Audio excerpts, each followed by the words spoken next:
because I did not get any concept. Teachers were so arrogant to me. They were abusing me, beating me until I was split. Education Cabinet Secretary Amina Mohamed, who opened the Global Education Supplies and Solutions Summit in Nairobi, lauded Chalo for giving Kenya the privilege to host the conference. Amina Mohamed also urged teachers to take full advantage of the opportunity and in return transfer the acquired skills to children in keeping with the demands of the 21st century. Ladies and gentlemen, I want to congratulate a friend of mine, Gideon Chalo, the proprietor of Goodrich Schools, for winning the prestigious Global Educational Supplies and Solutions Award earlier this year. His life journey is testament to the transformational power of education, of purpose, and of mentorship.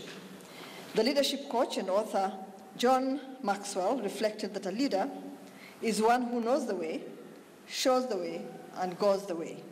The Global Educational Supplies and Solutions Summit was started over 8 years ago, and it has been held in 9 countries already. Kenya Private School Association's chairperson, Mudheu Kasanga, was among the participants of the Nairobi summit. The main aim is to bring the international into Kenya. This is not about tweaking our curriculum or anything.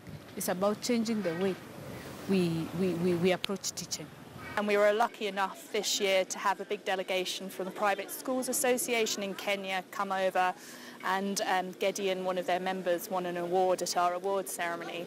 I invited them to Kenya. I wrote a proposal to them, inviting them to Kenya to come and try to give us the ideas, and also with the current education we have, which is CBC, so that they can be able to tell us and educate our private institution and also the public institution about the education, so that we can be able to match with the global competition which is there.